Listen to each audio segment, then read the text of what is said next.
He does it all, dude. He produces all of his songs. He writes all the lyrics. I don't know, man. There was just something about him that was extremely admirable. So I blessed him with a follow. I had to. I even got my friends hooked on James. Me and Jacob were always sending his videos back and forth. And we were devoted fans for like a year, pretty much. And throughout that year, he was posting new music, posting teasers about a musical film he's working on. And he was also doing live shows. And what piqued my interest is when I saw that one of these live shows took place like an hour away from my house. So I shot my shot. I sent James a DM to see if he'd be down for a little interview, like a little documentary style video about James. Because over the years, I've highlighted a lot of shitty people on my channel, and I think it'd be a nice change of pace to highlight someone nice and good. And a few hours later, James responded.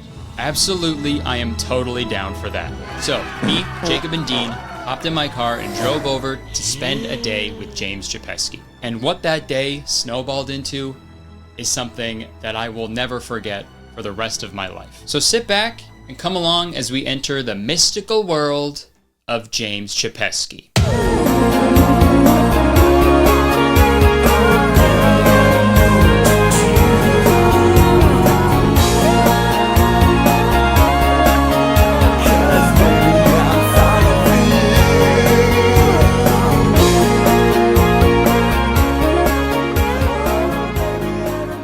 It is 9 in the morning. I am driving a little outside of Toronto to set up our interview with James today. I may have an end goal here.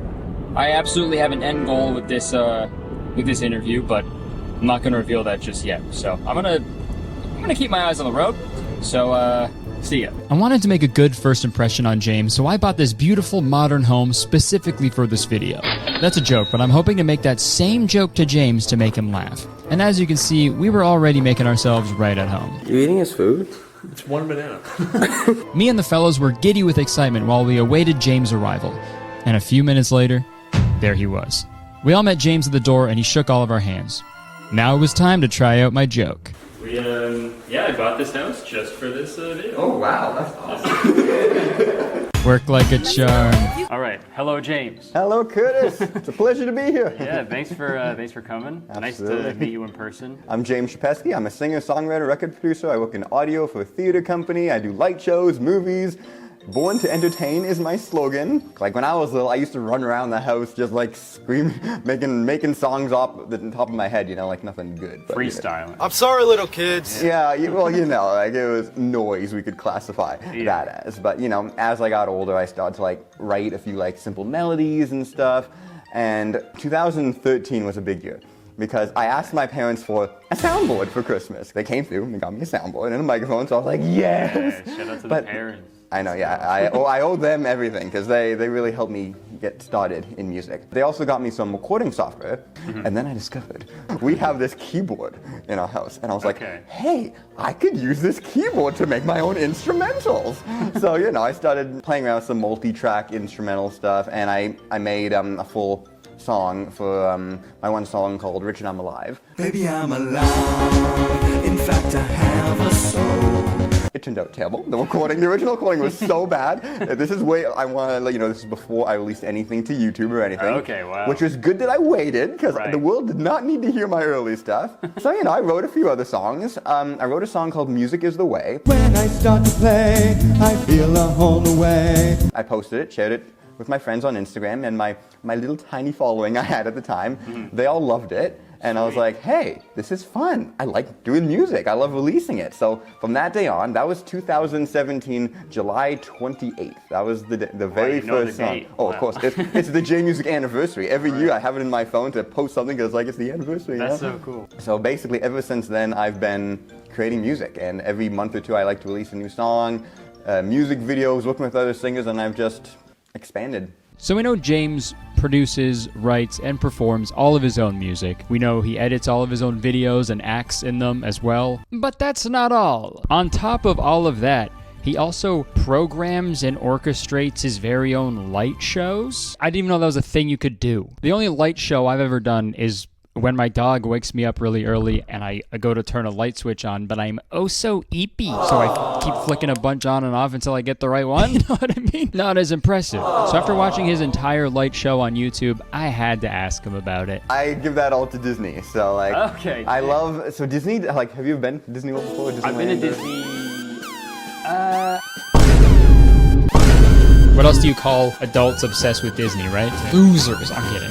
I went when I was 3, so I don't remember. There's this one show called Phantasmic, which like I've always loved that show. And basically, it's a show that kind of combined, like they call it a nighttime spectacular, because it's not just lighting, it's not just live performance, it's got a little bit of everything. It's fireworks. Yeah, it's got fireworks. Like I've always loved that show. My parents, they actually bought me the CD of the soundtrack. So I would put it back in the old days. I put on the CD, and with my little Disney villains and Disney figurines, I'd put on the show. I'd tape all these flashlights and all these dollar store finger lights all around. Oh, cool. And so it started like that. And then I was like, wouldn't it be cool if I could get like a controller to control all these lights? So that got me into DMX, more professional lighting. So I got DMX? Yeah, digital multiplex. Oh, okay. He's a rapper as well. DMX is I know, but it's It'd be crazy if he helped you with it. well, no, This story.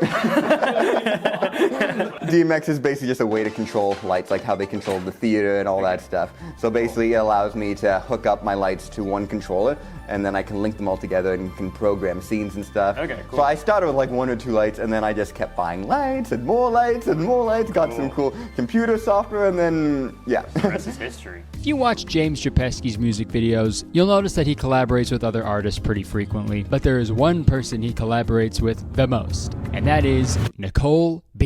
Awesome last name. Cheers, I'll drink to that, bro. She sings in a lot of the songs, she appears as main characters in his movies. She's an integral part of the James Chapesky extended universe. And obviously every time James posts on TikTok with Nicole, every single comment is asking if they're dating or not, because they're two people who hang out a lot. And that's where you go wrong, man. If you appear with anyone online more than one time, I'm sorry, there's already a fanfic about you two people. That's just the way it goes. So I figured I'd let James set the record straight on his completely platonic professional relationship with Nicole. So we actually took the same program at Conestoga, the TV broadcast. Oh, cool. So we met there. The first project we did together was actually the Soul music video. So we did some like group projects and stuff together in school, and well, that Soul music video was actually a project for school. Like we had to create a short video. I was like, I'm making a music video, guys. Like this is my kind of assignment, guys. Like yeah. And so I was asking around people in the class that I knew to help with it. I was like, hey Nicole, do you want to be in this? And she was like, sure.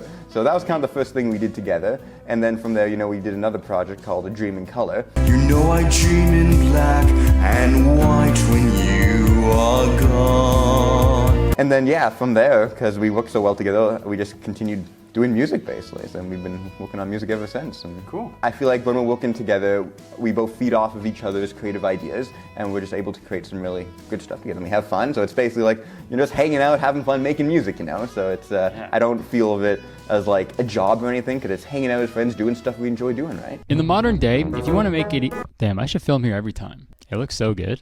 In the modern day, if you want to make it in the music industry, you gotta be on TikTok. Listening to a top 40 playlist is essentially the same thing as scrolling through trending TikTok sounds, except the songs are too long. And like I said, TikTok is how I found James and his music. And I have my issues with the app, like how people can say the most racist, misogynistic, transphobic shit ever with zero consequences. Well, bad consequences at least. But on the flip side, TikTok can be a life-changing thing for people. Tons of careers have started and blossomed because of TikTok. So I was curious to get an up-and-coming musician's opinion about the app. TikTok, oh my gosh, I could go on and on about TikTok. So when did you start using TikTok? Okay, funny thing about TikTok. So when TikTok first came out, or whenever it started getting popular, I was in high school, and I thought it was the most stupid app ever. But there was one thing that I overlooked, and that is it's got an incredible algorithm. Nerds can't dance. So I would post like little clips of my songs, get like 10 views. It's like, okay, whatever. I did do this one crazy little dancing video that went kind of viral, and I was like, oh, okay. But people didn't really follow. It was just that one video, so it didn't really make a lasting impact. And then Fairy in the Night came out, and that was the song that changed everything. It was a life-changing song. There's a fairy in the night, she hear me and take me away. That's how I found out about you from that. That's how most people found out me. So anyways, that was a song that Nicole and I did, and I feel like everything with that song just worked. It had a really cool melody. It was my first time doing like two kind of overlapping harmony parts. Like it's basically like we're having a conversation, me and Nicole singing back to each other, and posted it on YouTube. Posted a little like 30-second clip on TikTok. You know, wasn't